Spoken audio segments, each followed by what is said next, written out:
In my head because I made another video on this, but it's attached to or at the end of a video that has a little bit more to do with writing and tech. But this video, I'm just doing this off the cuff.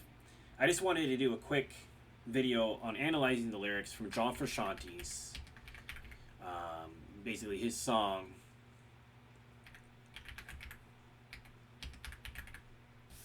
Going Inside. And here are the lyrics. And the thing is, oftentimes with lyrics, I get some of it, and then if I don't get something or it doesn't make sense to me, and granted, a lot of this is up to interpretation, right? But this is one of the most beautiful songs musically, but also lyrically, that I've ever heard in my life. So I just wanted to send this out to anybody that's going through some dark times right now. A lot of stuff's happened in your life, maybe. Couldn't believe it, like it happened all at once. Things that just came at you sideways. It happens. And when that happens, I don't care how strong you are. You could try to push through it, and that's fine, but sometimes it might be better to slow down a little bit. And that's okay. And don't worry about what people think. Just worry about yourself.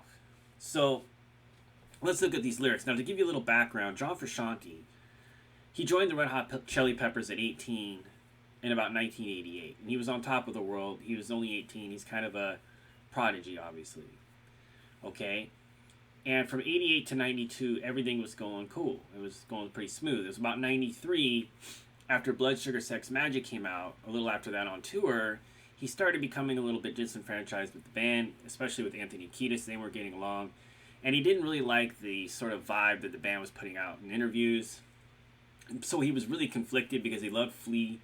He loved the music for the most part. But it just, for some reason, something inside of him said he had to leave. It would be like if you had a love interest or something, or a girlfriend or something like that, or a significant other. And all of a sudden, it's just like there was something bugging you so much that you just couldn't stay. You had to leave either indefinitely, permanently, or you knew you had to take a hiatus or something. And you're gonna you're gonna feel conflicted, right? You're gonna feel sad about that, but you just know you have to do it. And then the other thing that happened, though, to compound that, we're talking about dramatic things that happen in a short amount of time, is he befriended River Phoenix around this time. About 93, okay? And he was hanging out with River Phoenix, and they were becoming really good friends. And unfortunately, though, one night, they went to the Viper Room, which is Johnny Depp's club in L.A. And during that night, there was, John Frusciante and River Phoenix had been kind of doing drugs together for a little bit of time already, but they were at this club, and something was getting passed around, and John took a little bit of it, and he said to River Phoenix, hey, try this, it'll make you feel fabulous. Something to that effect. Now, accounts definitely vary about this, so some of this is speculation, and some of it's kind of rumor, but he gave it to River Phoenix, and instead of just taking a little bit of it, he downed the whole thing. And it was probably... this is rumored. Okay, I'm not gonna.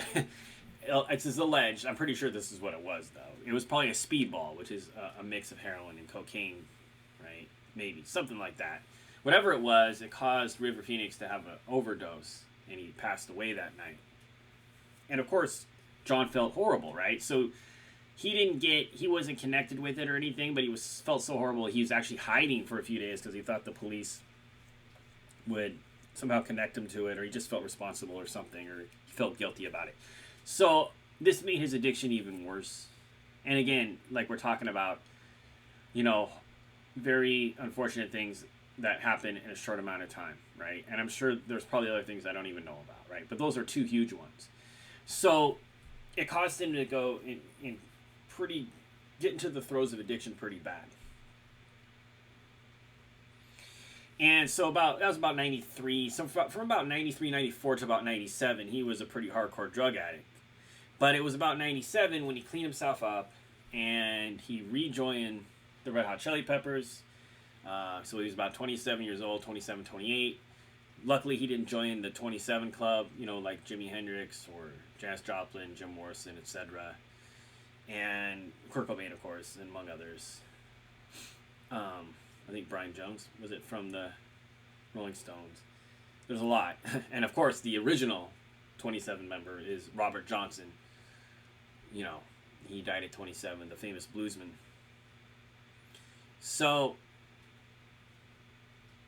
he got out of that and he joined the Red Hot Chili Peppers. And around 2001, so a few years later, he released this solo album. So he had already had 2 solo albums. And then he released this one. This is Post Addiction. And this set the trajectory, in my opinion, for his best. This is one of his best albums. His best album is The Imperium from 2009. So if we look at his discography, right? John Frusciante. Let's go discography. Solo, probably solo. Discography. His best album is 2009. Like, I think it is. I think it's his masterpiece. All these albums are great, though.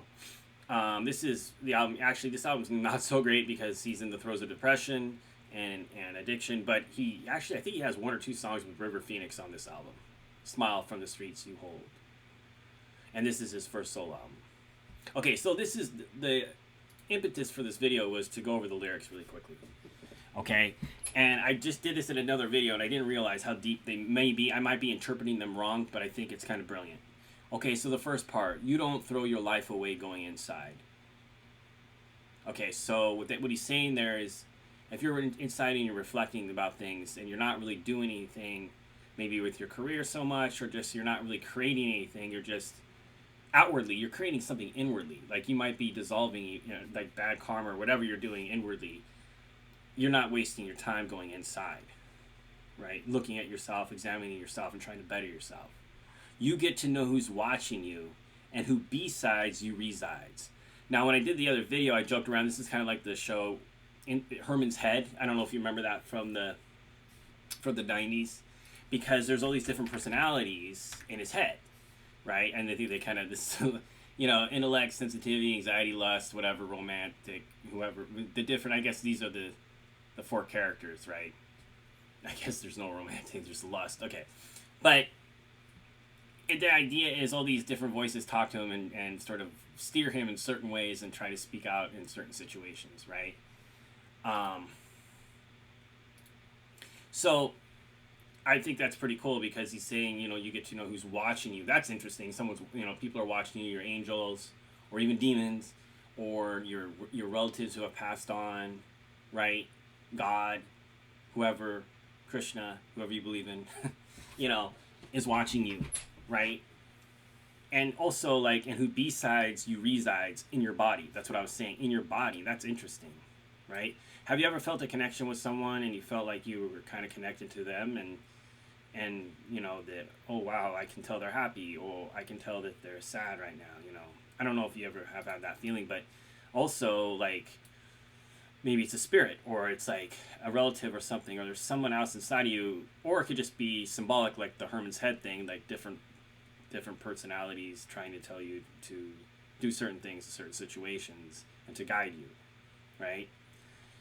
So when you're slow, where you go doesn't matter, okay? And that's fine, because when you're slow and you're slowing down, because time will move slow when you're in this situation, right?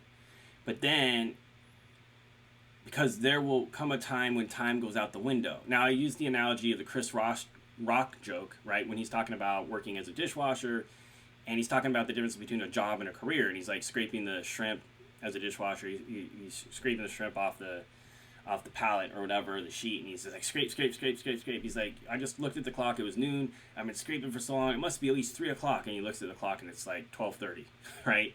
Whereas in a career, it might be noon when he started, right? But all of a sudden it's midnight, he blinks and it's midnight because he has a career, there's just not enough time. So that's kind of the analogy I get there from that passage. Okay. And then this is where it gets really interesting because it's a little more abstract. I wonder if it's on purpose, but it gets gradually more abstract, but I'll show you my interpretation of all this. Okay, and you'll learn to drive out of focus on you. So this is what he's saying, is like everything is chaotic. It's chaotic around you. You had a system, it was working for you, but something threw a monkey wrench into it, and it's just like everything's just falling apart. But then you learn to drive out of focus. And then it says, I'm you. And I think what he means by that is like, you're not alone, but also like maybe we're connected to each other, like the more than we know. Like I can identify with you. I'm like you, you know, I'm driving out of focus too, right? Or, you know, I'm not alone in this. And if anything unfolds, it's supposed to. Yeah. That's really important because I've had things happen to me over the last year or so. I'm like, what the heck? I can't believe that happened. But I think it was supposed to happen, right? We've all had situations like that. Like, we realized maybe in hindsight, okay, I guess that was supposed to happen. It kind of was hard when it did. And maybe it doesn't have to be a negative thing. It can also be a positive thing, right? Okay, so then we get down here. This is when it gets really interesting. You don't throw your time away sitting still. Now, that's a call back to here. You don't throw your life away going inside, right? So that's really interesting as well, right? You don't throw your life away going inside. You don't throw your time away, instead of life, now it's time, sitting still. Now this is where this could be where I'm reaching, but I find this really interesting. I'm a chain of memories. It's my will. Now, this I look at being John Frusciante's accomplishments. He's thinking back, I'm a chain of memories. I did all that. That was so crazy. How did I do that? Well, I guess it's my will, right? It was my will to have to accomplish all these different things that I accomplished, right? And I had to consult some figures of the past. Now, this is when you think back, it kind of could be like regret, right? Figures could be people, they can be episodes, they could be things you did, but you're not those things anymore. And you know what the proof is? This right here. I'm in a chain of memories, it's my will, right? Now, I thought he said I'm a chain of memories, it's my will, but now I'm reading it differently. I'm in a chain of memories, it's my will. So that's interesting. Saying, using that in, right, that preposition, it's like he's saying I'm in a chain of memories, right? So he's in this chain of memories. He's like he's chained to these memories. Like maybe he's prisoner to those memories. But it says, but he says, well, so maybe he's doing it willingly, right? That could be as well. That could be as well. WELL. So that's interesting as well. I don't know. I have to re-listen to the song because I thought he just said I'm a chain of memories, but I'm in a chain of memories. That's interesting how my brain, yeah, my brain. That's ironic, right? My brain interpreted that, right? I'm in a chain of memories. It's my will. That could be taken either way. I'm in a chain of memories, right? It's my will. So he's thinking about all these memories that he has. Maybe fondly, maybe not, because then he had to consult some figures of the past, and that could be things that he did that he regrets, but he's not the same person, right? I mean, he might regret some stuff that he did, but he's not those things anymore. In fact, the proof is, look what he's accomplished, right? I'm in a chain of memories, it's my will, but I'm a chain of memories, it's my will too. Either way you look at that, these are his accomplishments. He did it. He's either chained to those memories, or he's thinking back on those memories and he was able to do those things because of his will. Kind of look at it like that. And this is really important right here. I had to consult some figures in the past, and I know someone after me will go right back. Now, I'm not sure about that. What I think that kind of means is everybody, you know, if I'm in this place, right? I'm in this bad place right here. He's not necessarily in a bad place, but he's in a place of reflection. And he knows he's going to get out of this, but someone else is going to go through the same thing, right? And maybe that's a callback to I'm you. Like he's saying, look, I can empathize with you. I can relate to you. It's okay, you know?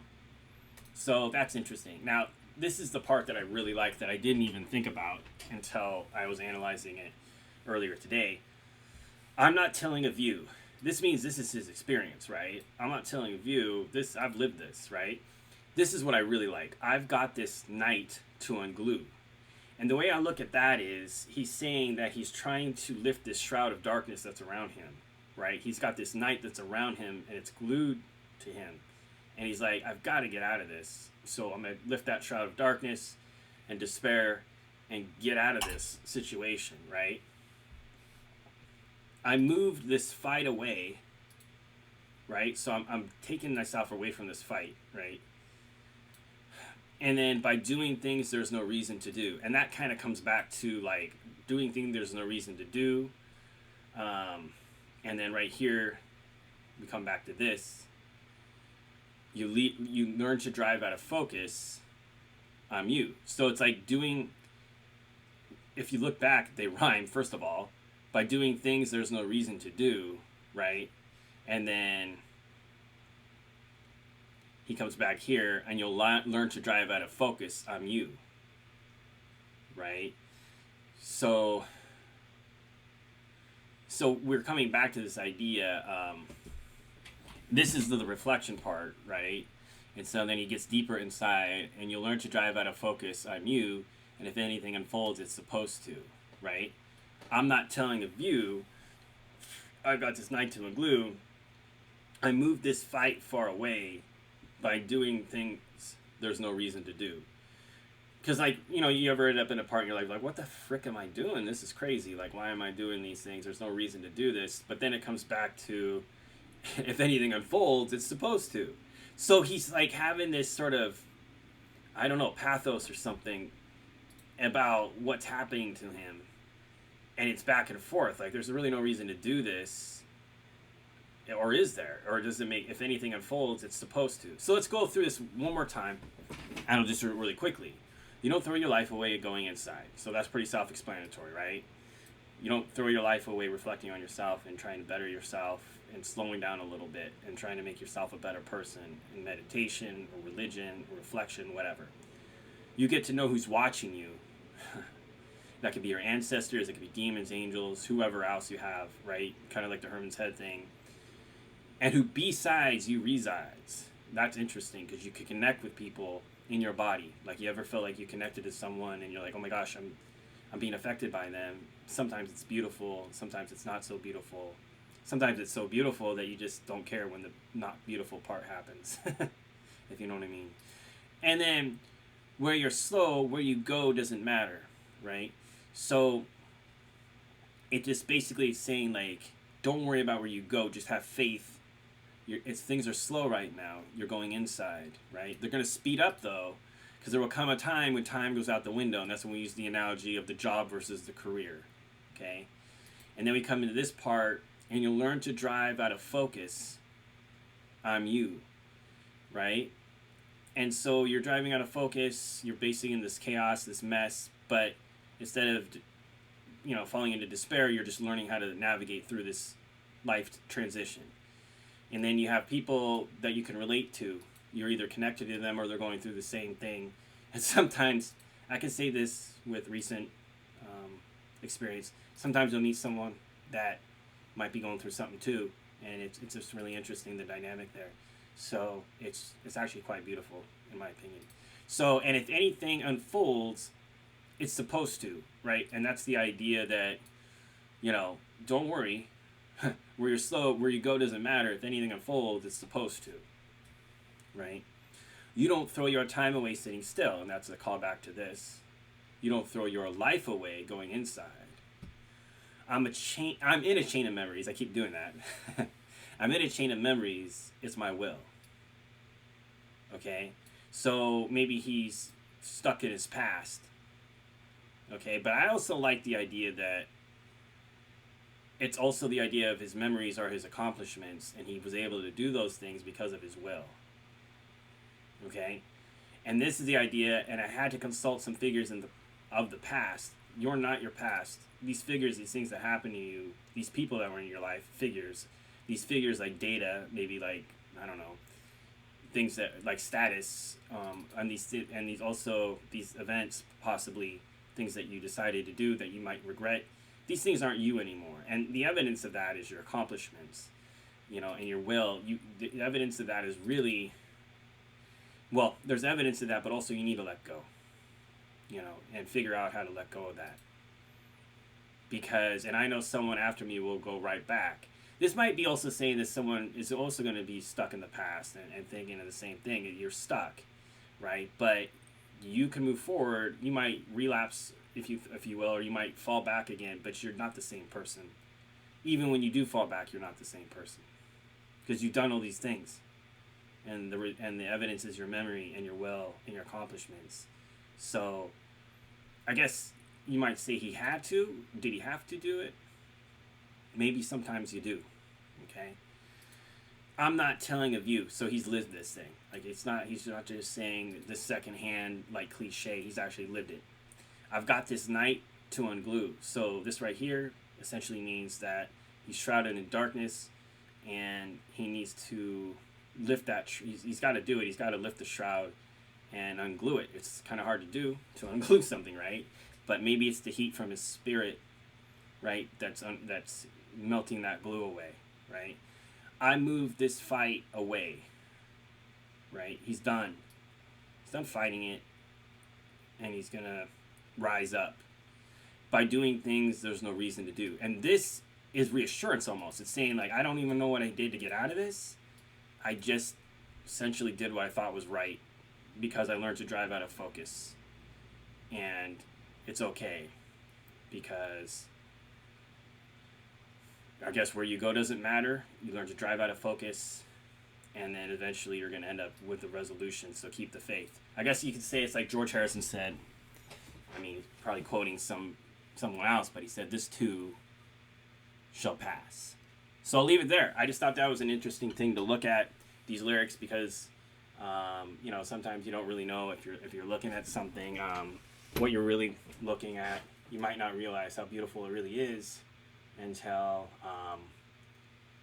you don't have to analyze it so much, because quite frankly I didn't really realize what this was until I just relaxed my mind. It's not trying to analyze it cerebrally so much, I mean, or just like intellectualize it, just floating out ideas and